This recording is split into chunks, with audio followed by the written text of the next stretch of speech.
la peselikona, Hasibonanga, hasibonango Mandela Tina, la pekona, la peselikona.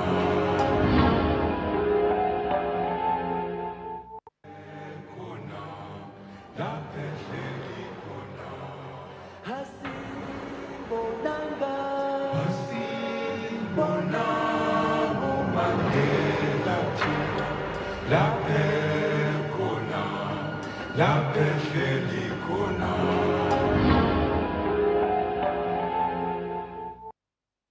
L'ignorance transmet la maladie. La négligence, la connaissance la rendant ainsi chronique. Afrique Santé a donc pour mission de vous informer. Mesdames, Messieurs, bonsoir. Danger pour l'apparence, source de plusieurs complexes, les kéloïdes ont la peau dure anti-africaine. Comment comprendre le mécanisme de leur apparition? Peut-on trouver des moyens à base de plantes médicinales d'en venir à bout? Sont autant de questions qui seront adressées à nos invités ce soir. Dr Péchi Joseph, bienvenue sur le plateau. Oui, bonsoir M. Urich, bonsoir aux chers téléspectateurs, bonsoir aux chers travailleurs d'Afrique Média, bonsoir l'Afrique, bonsoir le monde. Alors nous allons voir aujourd'hui les maladies de la peau. Vous savez, justement, c'est par la peau qu'on voit vraiment quel est votre mode d'alimentation, et c'est tout au cours, n'est-ce pas, du débat, que vous pouvez voir qu'une meilleure alimentation naturelle pourrait résoudre tous les problèmes des maladies de la peau. Merci. Merci, docteur Péchi Joseph. Vous êtes aussi spécialiste des plantes médicinales et vous officiez depuis plus de 50 ans, on va le dire, dans ce domaine. Vous avez à vos côtés docteur Forgeon Denis, hygiéniste, chercheur, enseignant à l'université. Docteur Forgeon Denis, merci de prendre part à ce débat. Oui, merci Rich, merci de m'avoir invité. Je suis heureux de retrouver les téléspectateurs du monde entier à travers Afrique Média. Nous parlons aujourd'hui de kéloïdes, cette fameuse maladie qui ruine les peaux des hommes à travers le monde.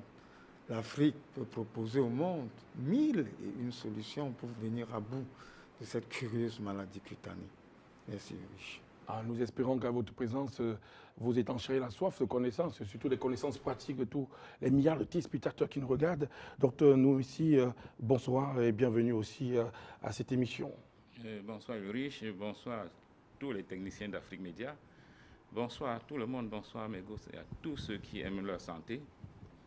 Je pense que nous ferons des efforts ce soir pour montrer aux gens du monde que l'Afrique a des potentialités énormes avec des propriétés très très excellentes pour la santé. Merci. Merci, docteur Noumessi. On doit clôturer ces présentations, ces invités, ces spécialistes, chacun dans ce domaine. Nous avons le docteur Théomnou, qui est physiothérapeute, qui est écrivain, qui est passionné dans tout ce qui concerne la nature. C'est l'âme verte de ce plateau. Docteur Théomnou, bienvenue. Merci pour l'invitation. Nous sommes là pour essayer de partager nos connaissances avec tous les téléspectateurs d'Afrique, de la diaspora, et puis tous ceux qui sont épris par le souci de protéger leur santé et de devenir eux-mêmes leurs propres docteurs. Merci encore. Merci, docteur Théomnou. Alors, on va essayer d'évacuer les questions qui n'ont pas été, à laquelle on n'a pas donné de réponse à l'édition précédente concernant les végétures.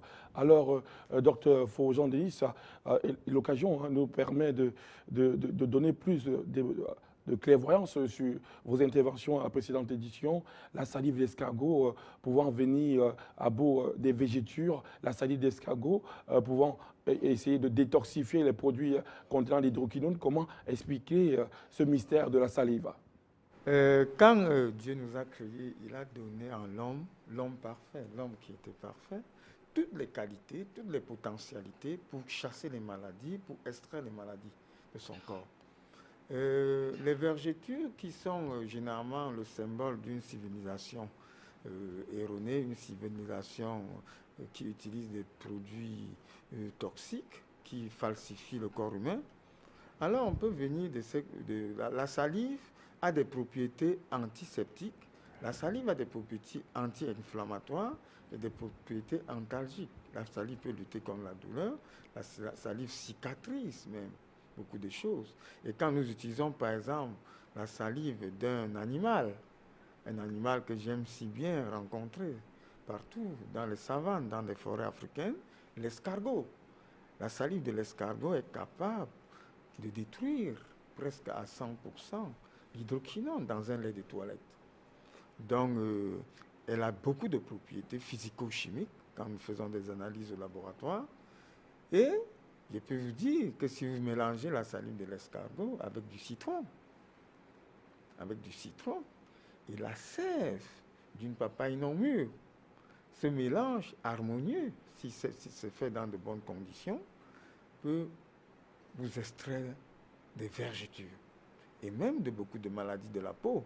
Par exemple, les kéloïdes dont il est question aujourd'hui peuvent être presque radiés si ces kéloïdes sont primaires, c'est-à-dire qui n'ont pas atteint certains... Docteur Faure, on aura le temps de vous donner la parole là-dessus. On gardera en tête que les baves d'escargot peuvent aussi venir à bout des kéloïdes. Vous nous direz comment. Docteur Noumessi, vous avez, j'ai entendu de par votre expérience, que la salive ou la bave d'escargot encore est capable de beaucoup de prouesses. Oui, la salive, c'est une merveille. Vous savez, je vais vous conter d'abord cette histoire. J'ai rencontré un enfant qui avait une plaie et cet enfant était complètement abandonné de ses parents. Alors moi, ayant pitié de cet enfant, je l'ai appelé, j'ai dit, chaque matin, avant de te brosser la bouche, prends un peu de la salive et tu mets sur ta plaie. Tu verras qu'en quelques jours, la plaie va guérir. Et c'est ce qui s'est passé. Et alors, il faut que les gens comprennent que le chien, si les VTO ne prenaient pas les animaux pour les soigner. Le chien utilise la salive pour ses blessures. Quand le chien a une blessure, ça veut la salive qui se soigne. Donc la salive a des propriétés vraiment très importantes, très puissantes. On parlera aussi de la salive humaine. Le docteur Faure a bien dit aussi qu'en mettant des salives dans un savon hydroquiné ou une huile hydroquinée, on réussit à neutraliser l'hydroquinone et tous ces produits chimiques qui font des grands dégâts sur la peau. Docteur Noumessi, la salive humaine, on laisse la bave d'escargot, la salive humaine. La salive humaine, quelles sont les propriétés de la salive humaine en ce qui concerne ce fameux hydroquinone? Non, la salive a des propriétés très puissantes parce que, bon, je sais que je peux vous expliquer ce que... Comme il vient d'expliquer tout à l'heure, je ne peux pas me répéter, quand vous avez mis de la salive, surtout de la salive que vous utilisez au petit matin, parce que dès que vous avez déjà brossé la dent, ce n'est plus la salive, elle n'est plus normale. Bon, mais la salive du petit matin, je peux m'ajouter un antibiotique. C'est un antibiotique très puissant. Parce que dans tout ce qu'il a cité, je peux vous dire, quand je dis ici, si vous mettez sur une plaie, la plaie guérit en quelques jours. Les vergetures dont nous parlons, la kéloïde, si un coiffeur vous rase et que vous avez des petites blessures, mais la première des choses, c'est d'enlever la salive et toucher là-dessus. Vous sentez comment ça pique un peu comme de l'alcool. Et la salive arrive même parfois à arrêter certaines hémorragies externes. Ben pour ce qui est du coiffeur, il faut prier qu'avant le coiffeur qu'on n'ait pas mangé un poisson très pimenté. Hein. Même au petit matin, après le coiffeur, le matin, vous pouvez faire ça. Le matin? Le matin. Au moins là, le piment aurait diminué son effet. Exactement. Docteur Théon, sur la salive, ses vertus thérapeutiques, hein, juste pour crédibiliser cette information qui a été donnée sur ce plateau par l'intelligentsia, l'expertise de nos médecins. C'est tout à fait exact. Il faut dire que ce n'est pas une invention particulièrement africaine. C'est connu de plusieurs tribus de l'humanité que la salive a des vertus tout à fait particulières. Il y a une trentaine d'années, les Japonais ont pu mettre au point la pratique qui consiste à boire de l'eau, au moins 1 litre le matin, sans s'être brosser les dents. Et le fait donc de rincer sa bouche le matin avec une bonne quantité d'eau que vous avalez a des effets tout à fait bienfaisants pour le corps. Au-delà de la bonne digestion, l'élimination des toxines qui étaient constituées quelque part, mais cela facilite aussi la digestion. Parce que ces chercheurs ont pu démontrer que quand on avale une bonne bouteille d'eau, tout simplement en brossant, sans avoir brossé ses dents, avec les salives restées intactes qui a été formé, transformé par un produit chimique naturel toute la nuit, cela peut aller jusqu'à faciliter le transit intestinal. C'est dire que tout ce que nous avons partagé depuis un instant est tout à fait fondé. Maintenant, quand il s'agit de la salive de l'escargot, il est démontré, et tout le monde est tout à fait, les chercheurs sont tout à fait d'accord là-dessus, les scientifiques comme les non-scientifiques, parce que pour avoir expérimenté, et moi personnellement je l'ai essayé, pour essayer de guérir une plaie qui était convenue comme inguérissable, après avoir prescrit ce produit, en fait, disons, même la chair d'escargot, à plus forte raison quand il s'agit de la salive d'escargot, j'ai pu voir la plaie retrouver les cellules de la peau remonter très rapidement, et en quelque temps, on a pu ainsi arriver à guérir une plaie qui était jugée tout à fait incurable. Donc, le pouvoir régénérateur de la salive. Tout à fait, c'est le pouvoir régénérateur. Et c'est ça qui est très intéressant, c'est-à-dire que, un peu comme les jus de citron, comme les vitamines C, dès l'instant où la chair peut se reconstituer, il y a donc effet régénération au niveau des cellules. Ce n'est pas simplement les cellules qui étaient pourries à ce niveau-là, mais c'est l'ensemble des cellules qui subit l'effet de régénération. Mais il faut préciser, docteur Théomnou, que la salive doit venir d'une personne saine, hein, pas une personne malade. Ça peut changer la donne. Hein. Bien sûr que c'est une personne saine, c'est-à-dire si vous avez, n'est-ce pas, rempli l'estomac avec les gaz à effet de serre, ce que j'appelle les gaz à effet de serre, je parle de gaz carbonique, je parle de méthane qui sont pleins dans l'estomac. Vous ne vous faites pas évacuer cela régulièrement, mais vous êtes régulièrement intoxiqué, pollué. Et ces salives-là, je ne pense pas que ça puisse avoir le même effet thérapeutique comme des autres salives qui ont jusqu'ici, comme on l'a démontré. Merci, docteur Théomnou. Docteur Péchy, voilà, il faut encore préciser, hein, c'est sa propre salive et non la salive du voisin ou du conjoint, même si dans le mariage et l'union sacrée, toujours est-il que demeure sa salive qui peut se soigner. Alors, docteur Péchy, vous avez encore à ajouter, de par votre expérience, sur ce mode de traitement à base de salive. Oui, ça est un traitement naturel. Il faut d'abord voir la composition chimique de la salive.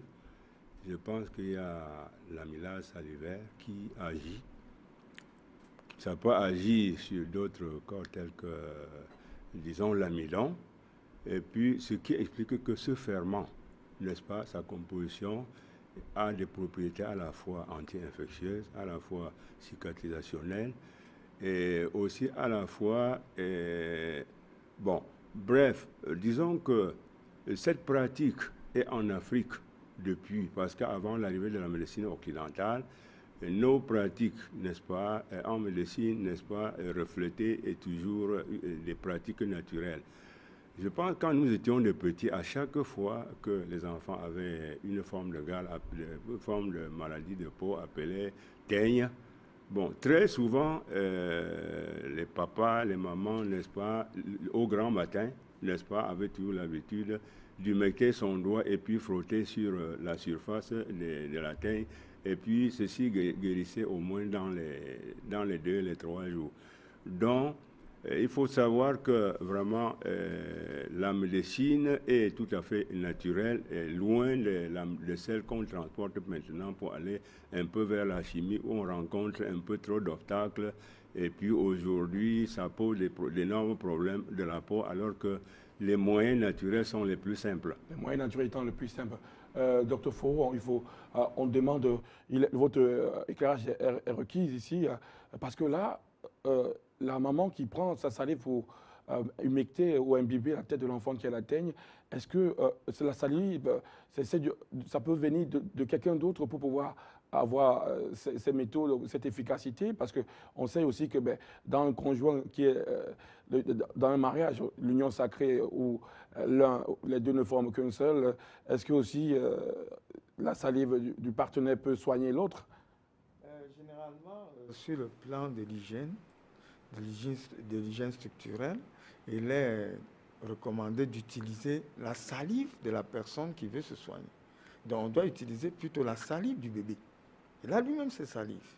Mais il faut faire une précision très fondamentale. C'est-à-dire, la salive utilisée ne doit pas être la salive d'un fumeur. Par exemple, quand vous fumez, le goudron, la nicotine falsifient complètement les propriétés antiseptiques, anti-inflammatoires et antalgiques de la salive. Donc quand nous parlons ici de la salive, c'est la salive d'un homme sain. C'est-à-dire un homme qui ne fume pas, qui ne se drogue pas, qui ne boit pas de l'alcool. Parce que tous ces toxiques créés aujourd'hui par une civilisation dite moderne ne sont là que pour intoxiquer l'humanité. Il faut donc parler de la salive biologique, de la salive saine, d'un homme bien portant qui se nourrit de façon convenable et qui remplit tous les lois de l'hygiène. Donc, il faut effacer complètement la salive d'un fumeur, d'un alcoolique, qui est plutôt toxique. Voilà qui est bien dit de la part de l'expert, l'hygiéniste de qualité et d'expérience, l'expertise qui sanctionne vraiment de la belle manière ce petit exposé sur la salive.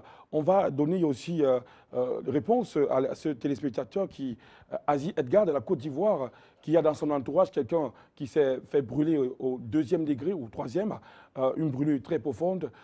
Cette personne, en un mois, a pu recouvrir sa santé, mais il y a un problème de régénération de peau. Asie Edgar voudrait savoir quelle est la méthode naturelle qu'il faut utiliser pour pouvoir régénérer au plus vite la peau, quand on sait que l'un brûlé, la peau n'a pas l'aspect le plus agréable. Je voudrais recommander à ce téléspectateur une composition très simple qui va régénérer la peau, reconstituer la peau le plus vite possible. Mais je conseille aussi à ce téléspectateur de suivre les soins de son médecin, de ne pas négliger les soins classiques qu'il est en train de suivre. Mais ce que je dois vous dire tout de suite complète effectivement le soin classique et accélère le processus de reconstitution, de régénération. J'ai insisté depuis le début de la première édition de ce schéma sur la peau, des problèmes de peau, de l'escargot. Je reviens encore sur l'escargot. Un animal populaire. Ah oui, oui. Vous constaterez que beaucoup d'entreprises, beaucoup de laboratoires qui fabriquent des produits cosmétiques utilisent l'escargot. L'escargot est formidable. Et l'Afrique a tellement d'escargots. Donc je demanderai à ce malade ivoirien de prendre 3 cuillerées à soupe de salive d'escargot, qu'il peut associer à 3 cuillerées à soupe d'argile de bonne qualité. Et il est ivoirien, il peut contacter le docteur Kouassi, qui est en Côte d'Ivoire. Et j'ai le téléphone docteur Kouassi, on peut lui passer le numéro docteur Kouassi, qui va l'aider à retrouver, à régénérer vite sa peau, la peau de son bébé. Et il y a, en plus de 3 cuillerées de salive d'escargot, il y a la poudre d'argile, 3 cuillerées également, et le jus de citron ou de limon, 3 cuillerées également. Un mélange homogène, un mélange synergique de ces 3 éléments et appliqué sur la zone où il y a des risques où la peau ne se régénère pas, nous pouvons constater que notre malade va se remettre. On va aussi dire que à chaque expert ici a un numéro de téléphone pour avoir une combinaison assez précise de tous ces composants. Là, il vaudrait mieux se rapprocher de l'expert pour des conseils éclairés. Alors, nous allons, avec la permission de la régie, passer à ces produits qui sont carrément interdits, qui sont censés guérir le rhume, mais qui peuvent aussi foncièrement provoquer un accident vasculaire cérébral. On va l'apercevoir en image.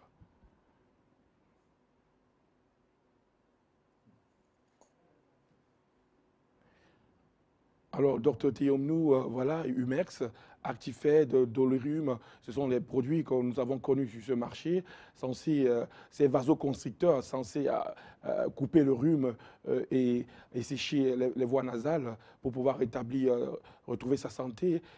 On a découvert, on relance l'information parce que nous sommes aussi des lanceurs d'alerte, que ces produits peuvent conduire à forte dose, à fort usage, à un accident vasculaire cérébral, comme nous savons, très dangereux. Ils ont été retirés de la vente en Europe. Qu'en est-il de l'Afrique?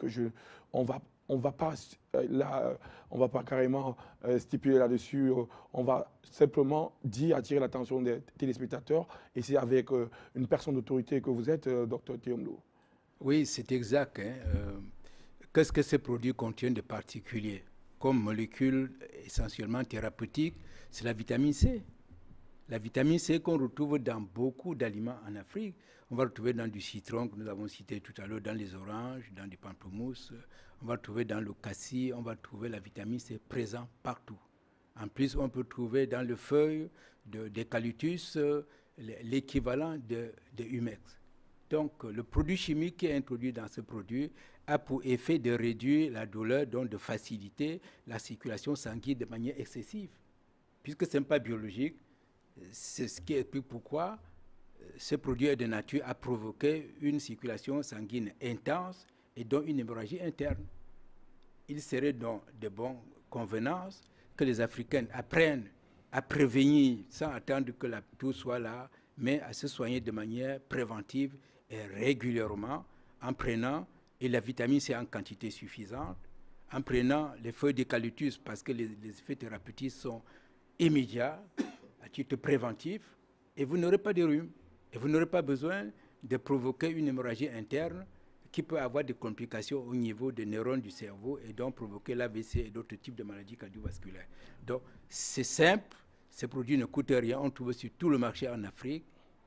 Il faut que les Africains apprennent à se soigner, notamment à titre préventif. L'automédication, Dr Théomno, on va passer la parole. La parole est une denrée rare sur ce plateau. Compte tenu du temps, on va pouvoir en faire usage équitable ici. Dr Noumessi, pour ces produits Actifed, Dolirum et Humex, qu'est-ce qu'il faut, quelle est l'alternative qu'on peut trouver pour pouvoir soigner son rhume sans pour autant risquer un AVC?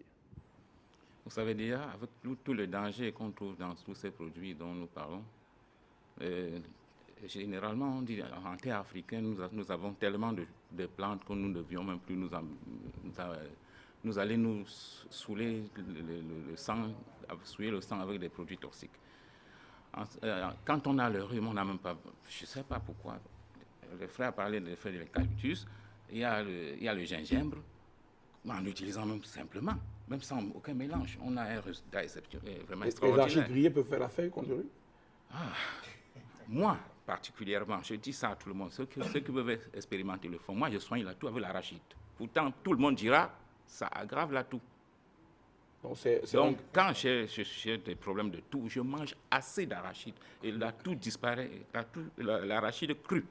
Arachide cru, donc c'est un cas qui vous est personnel? Personnel, ça c'est comme ça que je soigne la toux, particulièrement.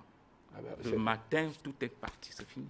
Voilà qui est formidable, vous êtes votre propre cobaye. Exactement.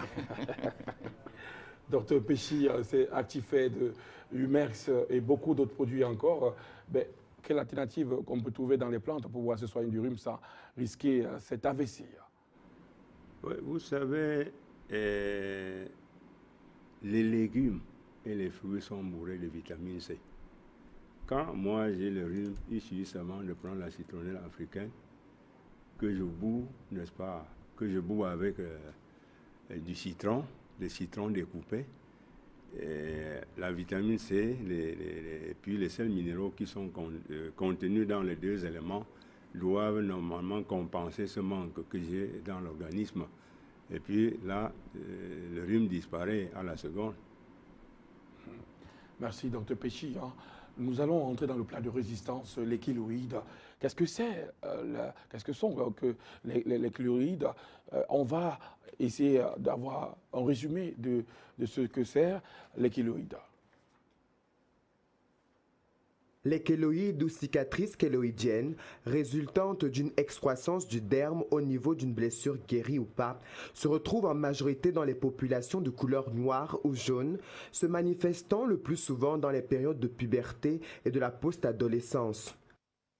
Premièrement référencé au Xe siècle dans la tribu Yoruba au Nigeria, continue à se répandre avec beaucoup d'acuité dans nos populations, atteignant des cas généralisés et gâche et détruit les vies des victimes. On n'opère pas la kéloïde, s'il vous plaît. Parce que la kéloïde peut être opérée, sauf seulement dans le cas si un spécialiste en kéloïde juge nécessaire d'être opéré. En ce moment, c'est lui seul qui peut donner des directives aux chirurgiens. Comment est-ce qu'on peut opérer alors cette kéloïde? Dans ce cas, qu'est-ce qu'il faut faire? Il faut opérer la kéloïde sur la kéloïde en donnant des directives. Si la médecine continue à faire des recherches accentuées sur le sujet, il demeure qu'il faudrait réagir avec promptitude quand un cas de cicatrice démange ou pique dans ses boussouflures pour adopter des traitements qui pourraient stopper des cas généralisés pour le patient qui présente ce genre d'affection. Le secret professionnel de la kéloïde, quand il y a démangeaison ou picotement, c'est juste votre propre salive. Hasimbonanga,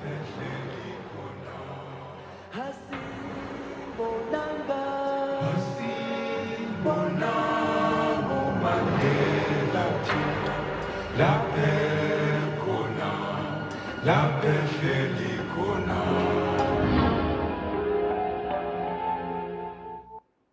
Alors, docteur Faux Jean-Denis, on va d'abord essayer de donner une explication plus simple de ce que sont les kéloïdes. Les kéloïdes, c'est quoi?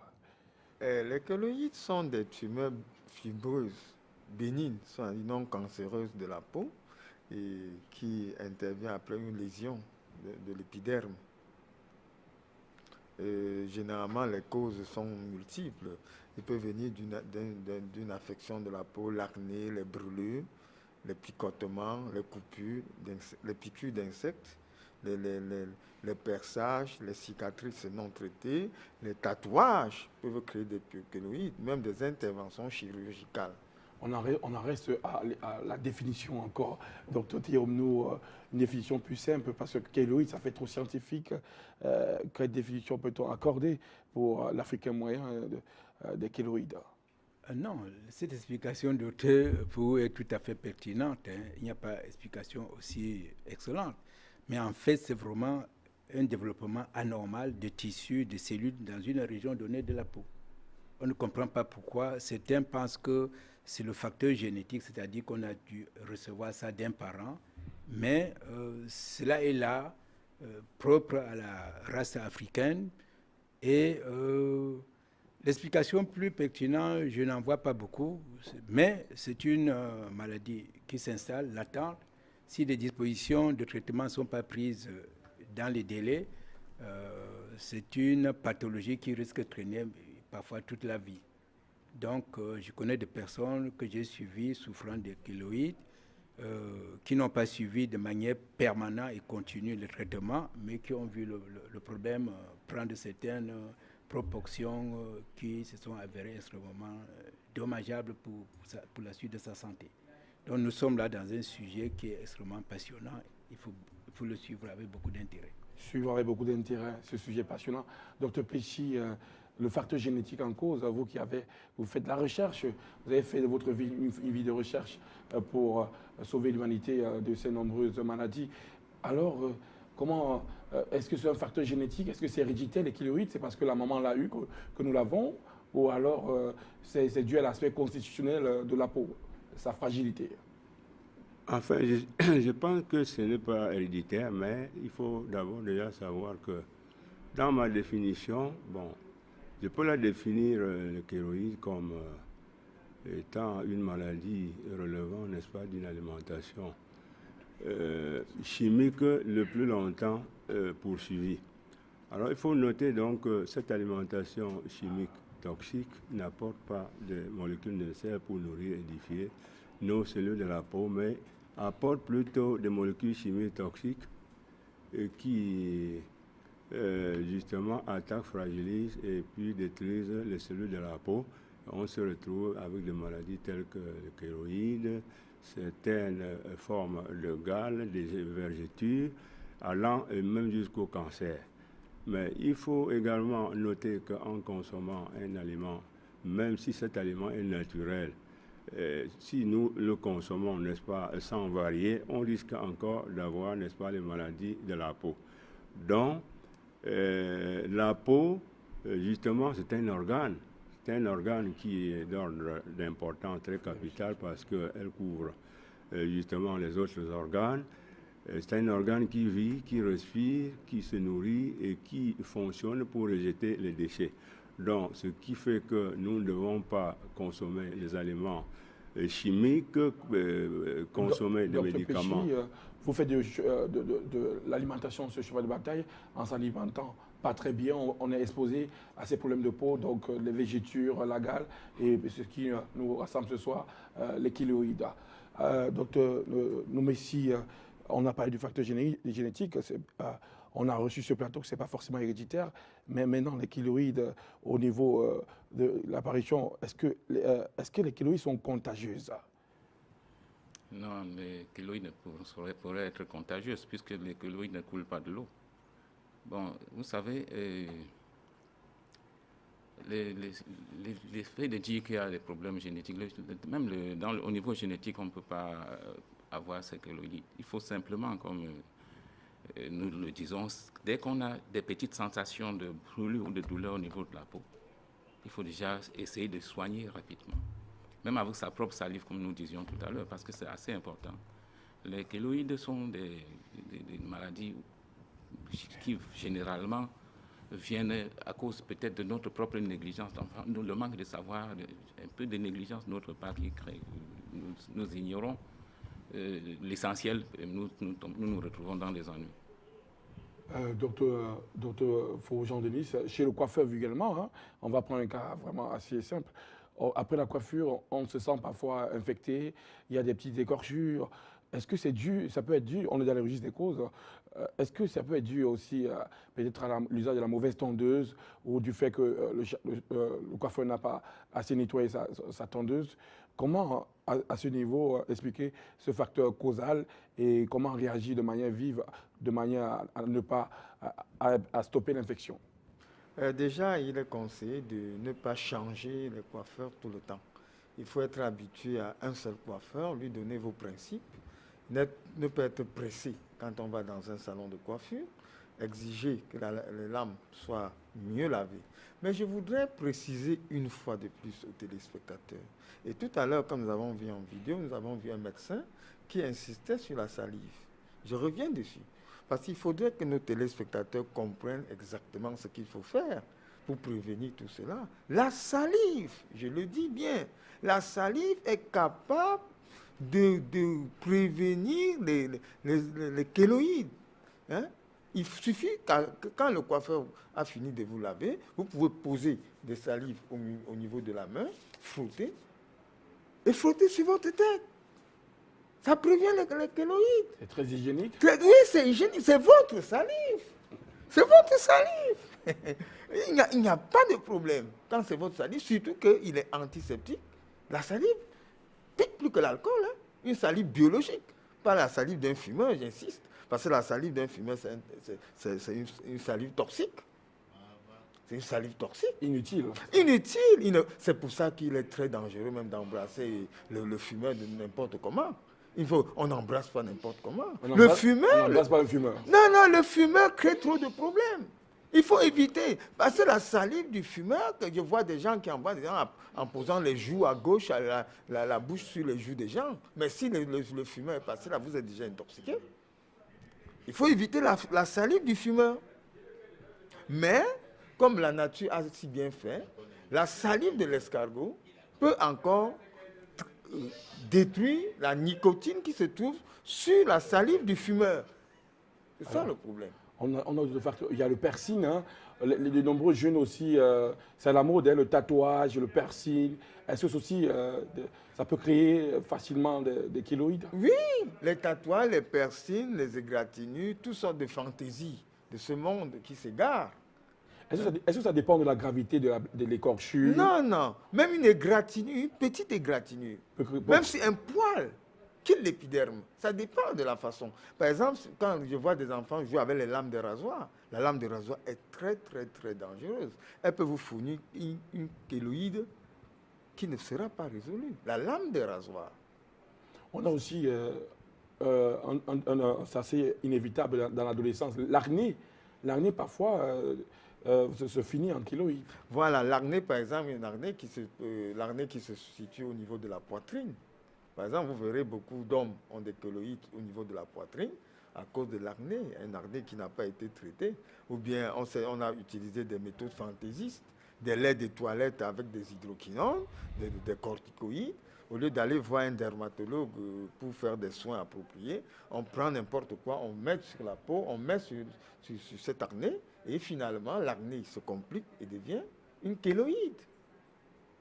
C'est ça le problème. Et il faudrait maintenant résoudre ce problème de kéloïde qui devient un autre problème à cause de l'hydroquinone, à cause des corticoïdes.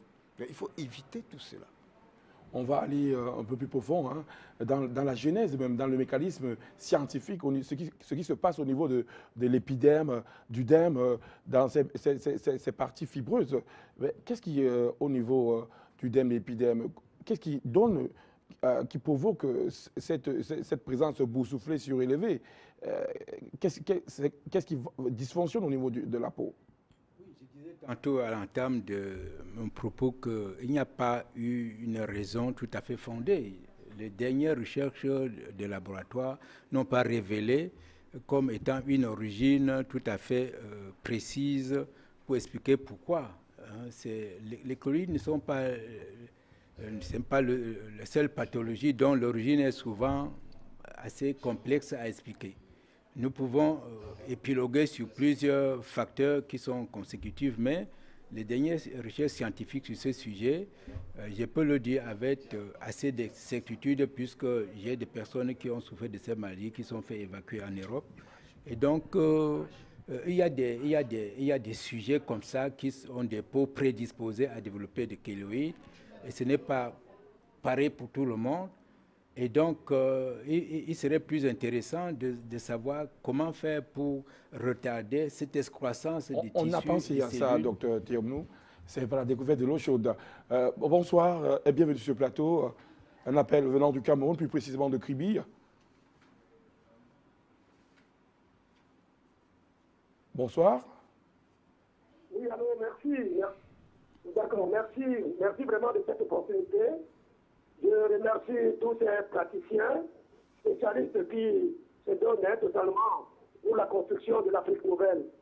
Beaucoup de gens ont déjà profité de nous.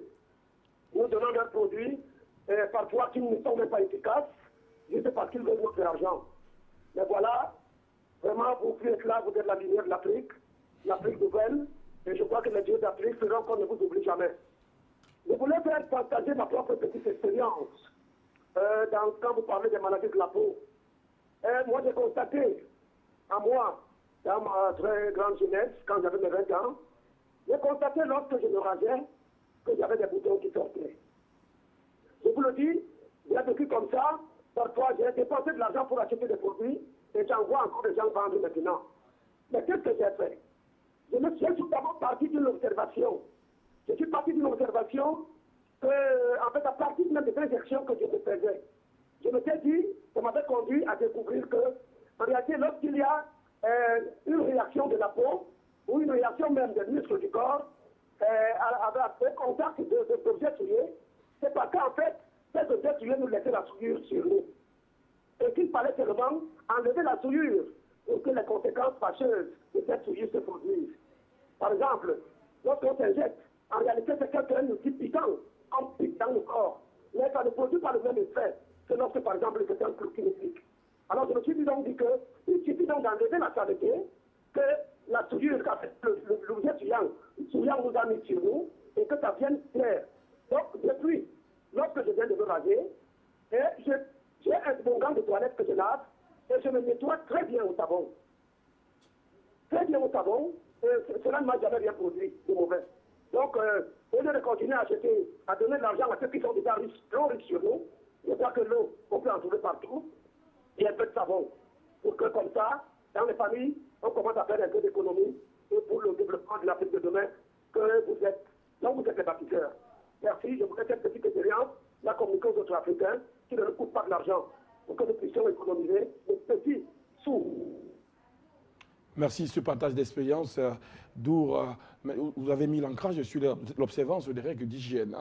Nous allons prendre notre appel, cette fois-ci de l'Angola. Bonsoir et bienvenue sur Afrique Santé. En Afrique, il y a beaucoup de affaires sexuelles. C'est ça, c'est le péché. C'est le péché qui amène la maladie en Afrique. On doit éliminer tous les PD. Un PD ne doit pas exister en Afrique. Oui, soyez contre PD. Le PD ne doit pas exister en Afrique. S'il y a un PD, on doit l'éliminer. Vous le mettez en prison. C'est ça. C'est Dieu qui envoie cette maladie en Afrique. Oui, il y a beaucoup de bordel. Bordellerie, il y a beaucoup. On n'a pas créé Dieu. C'est à cause de ça. Chaque jour, on a des problèmes terribles en Afrique. Surtout le PD. Écoutez bien, c'est pas bon de garder le PD dans notre continent. Le PD, voilà ce qui amène le danger en Afrique, c'est le PD. Un homme, un homme qui est comme une femme, c'est interdit. Oui, éliminer le PD pour que l'Afrique, c'est Dieu qui va nous aider. Merci. L'émission, c'est Kéloïd et non Kéloïd et homosexualité. On peut prendre un part de votre intervention qui dit que l'abondance de péché ouvre la porte à plusieurs maladies, donc la kéloïde. Un autre appel sur Afrique Santé, émission portant sur les kéloïdes. Bonsoir et bienvenue. Allô? Bonsoir. Bonsoir, monsieur. Merci. Merci pour la conscientisation des Africains. Merci pour nous permettre d'utiliser les matières, pour nous permettre d'utiliser tout ce qui est naturel.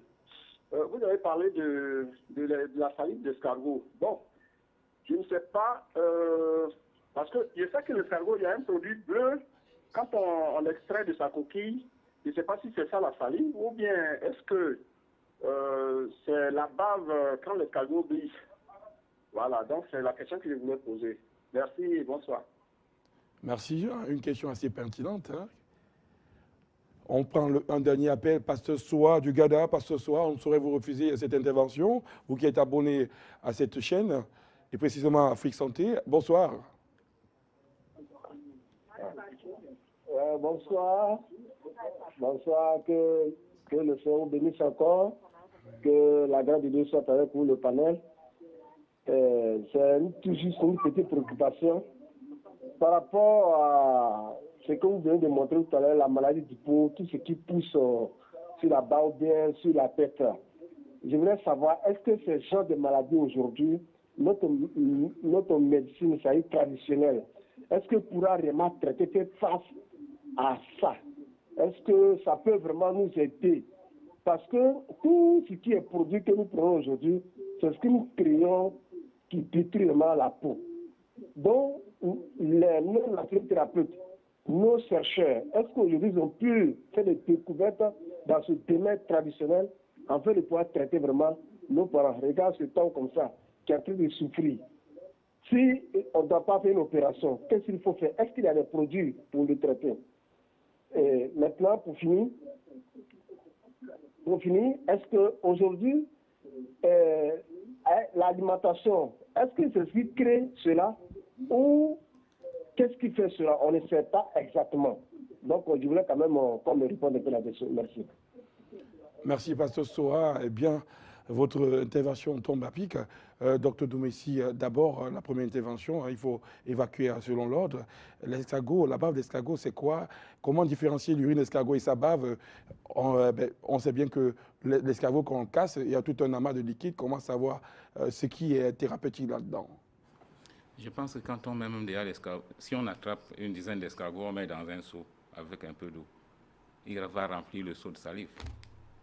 Donc, aussi simplement. On ne peut pas se tromper. Non.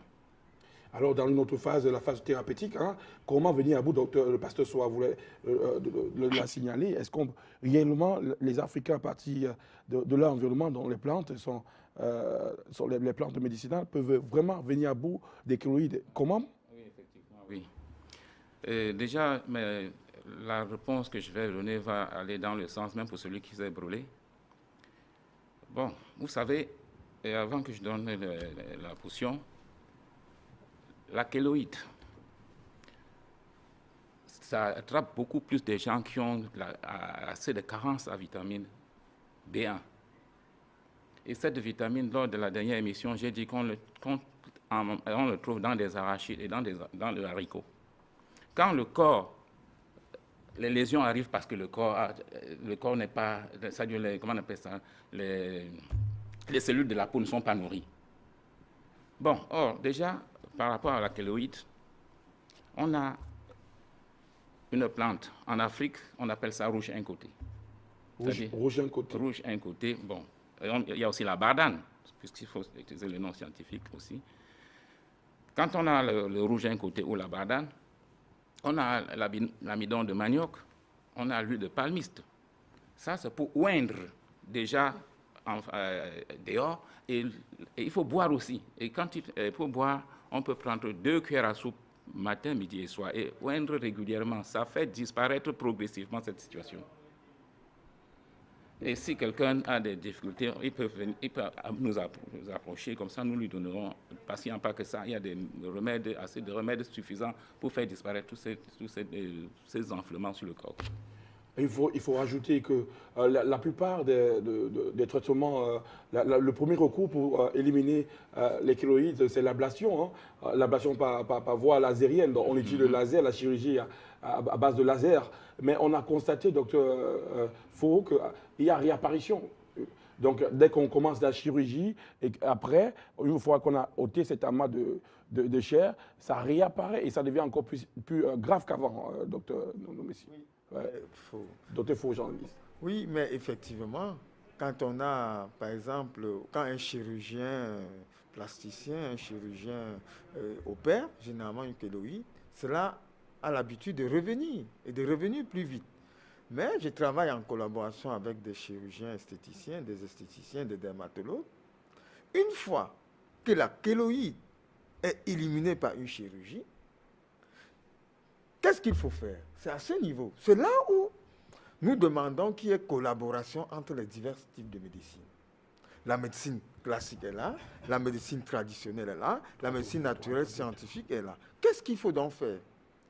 Il faut, dès que le chirurgien a éliminé la kéloïde, pour que la kéloïde ne revienne plus, j'insiste encore sur la salive de l'escargot, sur l'argile de bonne qualité, sur le jus de citron ou de limon.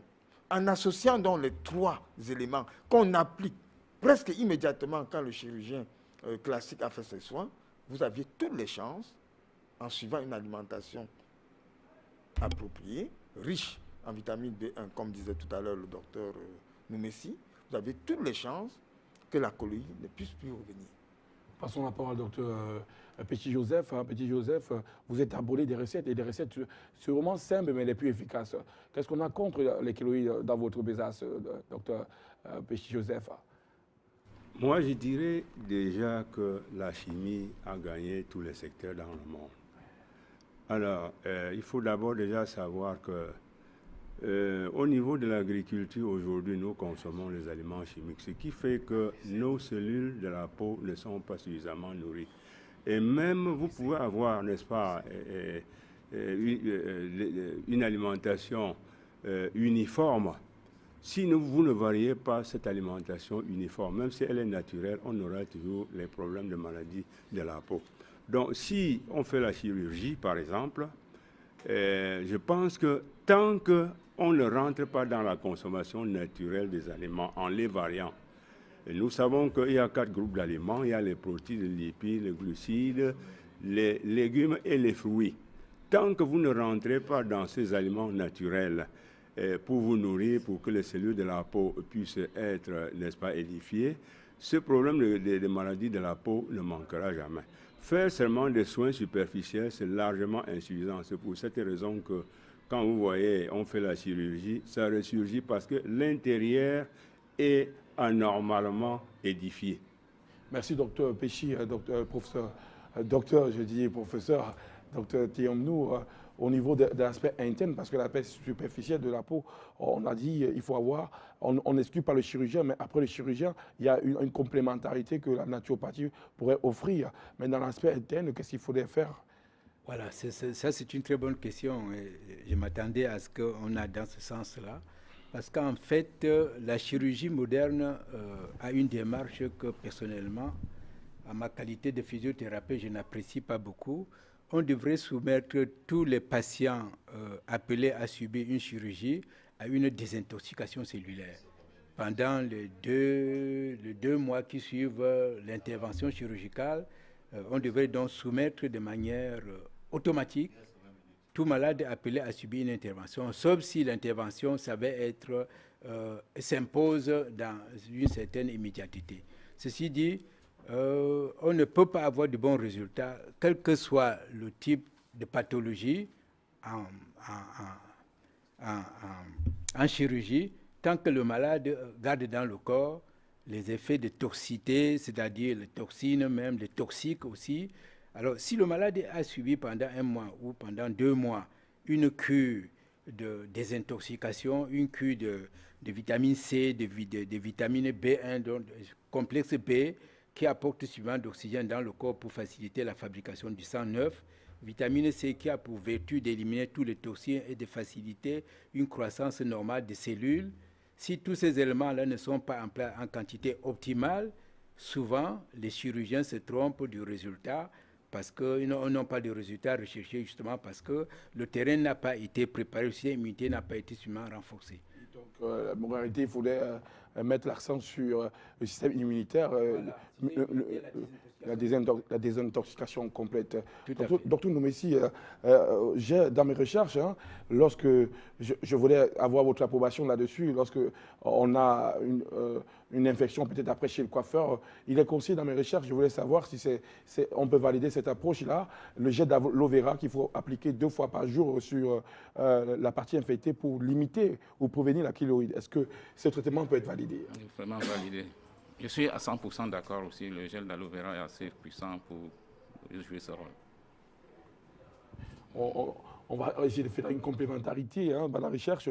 On sait que l'oignon aussi, l'oignon, l'ail ont des composés carrément qui luttent contre la production excessive de collagène. On sait que la production excessive de collagène favorise ces kéloïdes.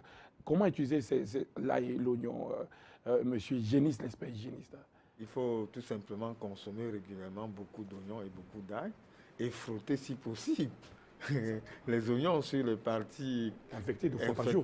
C'est tout simplement. La nature a 1000, comme je disais tout à l'heure, l'Afrique a 1001 solutions pour ces problèmes de peau. Et nous espérons que nos téléspectateurs ont bien saisi beaucoup de choses. On espère que l'ensemble des téléspectateurs ont saisi le condensé de cette émission, le condensé du savoir, après les recherches mûrement approfondies. Merci au docteur Théomno d'avoir accepté cette invitation, docteur Noumessi aussi d'avoir brillé par ses interventions, docteur Péchi, d'avoir aussi participé à cette alimentation contre les kéloïdes. On peut résumer votre approche d'intervention.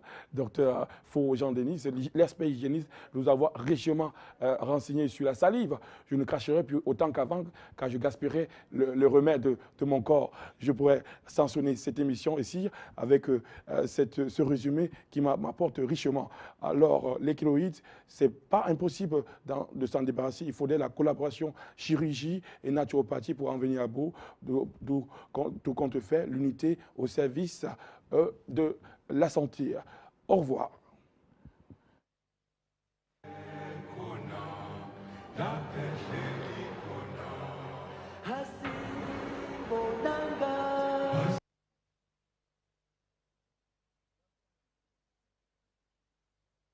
Vous allez comprendre que le paludisme, c'est une maladie qui est transmise par le moustique. Donc il y a des parasites que le moustique transmet à la population qui le rend malade. La maladie en question, le paludisme. Il y a d'autres maladies qui sont dans la même famille avec la maladie-ci. Bon, les maladies en question, comme la typhoïde, comme la jaunisse, ce sont des maladies de même famille. D'une chose qui va faire que parfois, on peut avoir la résistance sur le traitement à ce qui concerne la maladie, surtout au niveau de la médecine conventionnelle, de la médecine moderne. Parce qu'à la médecine moderne, quand vous êtes malade, vous venez à l'hôpital, vous vous prendre en charge. Il y a des analyses qu'on doit faire. Et pendant les analyses, peut-être on peut faire une analyse seulement pour le palu, alors que vous avez aussi le typhoïde. Parce que le typhoïde et le paludisme, il y a des symptômes que la personne qui a le typhoïde va suivre. Et la personne qui a la jaunisse ou le paludisme va suivre. Bon, en ce temps-là, si la personne qui vient à l'hôpital avec ce problème on le prend en charge sans tenir compte de tous les autres. On peut le soigner, il soit à l'hôpital sans être guéri parce qu'on a traité un est toujours là. Bon, vous allez comprendre alors que c'est à partir de leurs symptômes que nous, la médecine traditionnelle, on guérit la maladie. Bon, par exemple, la personne qui a le palud, comment on doit savoir que quelqu'un est comme ça, il a le paludisme. Les simples symptômes qui nous fait comprendre qu'il a le palud et que la personne doit avoir fréquemment le fièvre comme symptôme. Et le fièvre qui se sent aussi même si la personne a le typhoïde ou la jaunisse. La personne doit avoir la chaleur interne et le grelottement. C'est-à-dire, quand il y a l'attaque, son cœur va commencer à grelotter. Il a le froid partout et les articulations font mal. Et ça va le causer le cauchemar. C'est-à-dire, il peut rêver étant debout. C'est-à-dire, il reste comme ça, il est en train de rêver. Et en même temps, à un état grave, ça va diminuer le sang, ça baisse le sang. Donc ça va le rendre anémie. Et la bouche est souvent amère. La bouche amère. Il perd l'appétit complètement.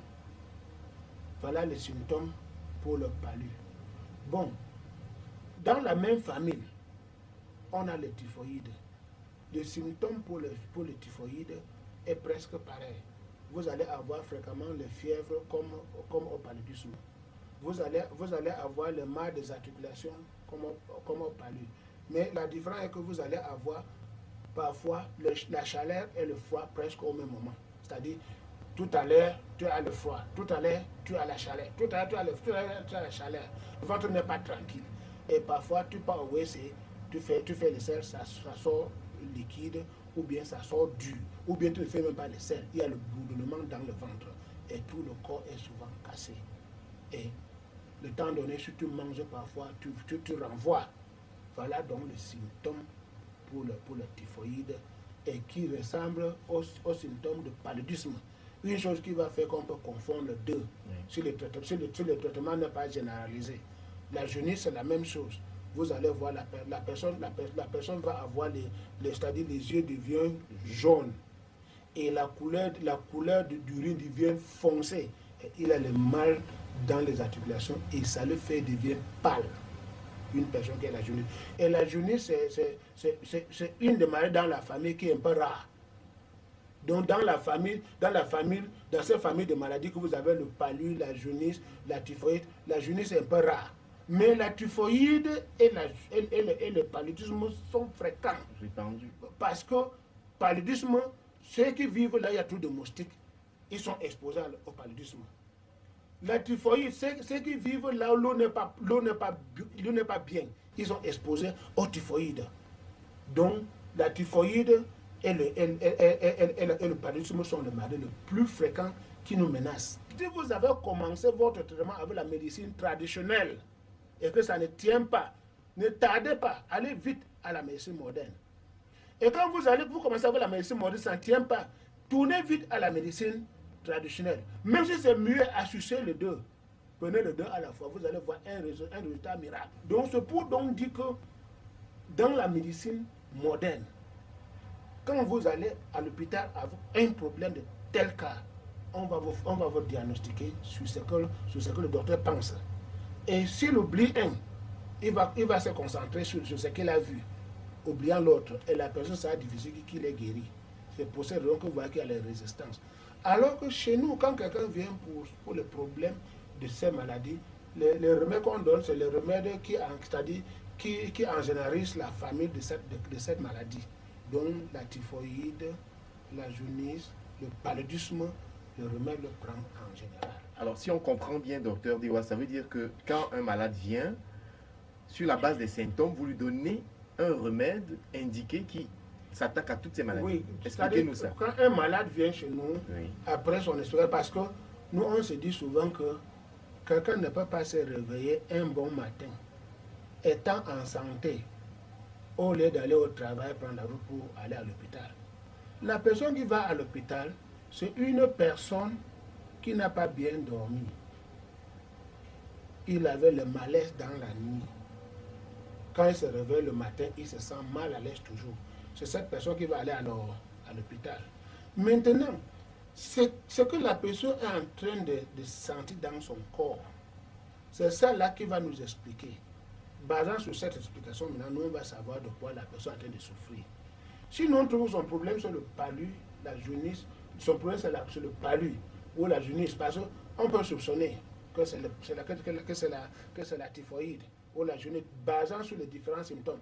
Parce que le durer dans une activité, ça vous fait devenir un patron dans ce secteur. Bon, moi qui fais la médecine traditionnelle pour plusieurs années, j'ai mené beaucoup de recherches. Et quand quelqu'un se tient devant moi pour un problème, je ne fais pas les tâtons parce que je connais déjà le problème qui sont dans mes spécialités et que je ne fais pas à tâtons. Vous nous trouvez à My 17 Motor Park.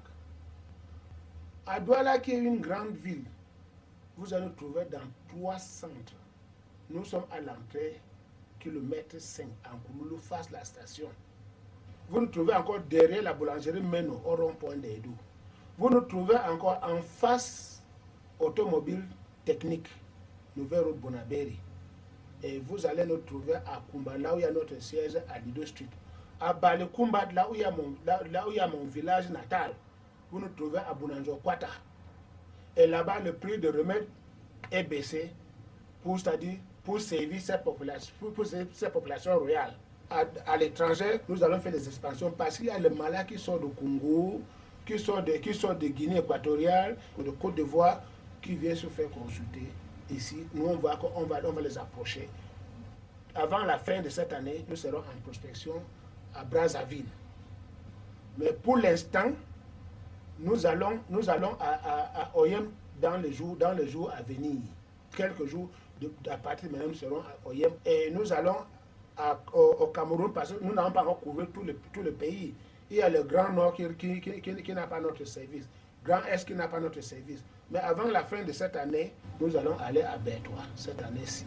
Donc la population de Bertois, il faut que soyez sûrs que nous allons résoudre votre problème de santé. Merci infiniment, docteur Dubois. Merci beaucoup. La paix,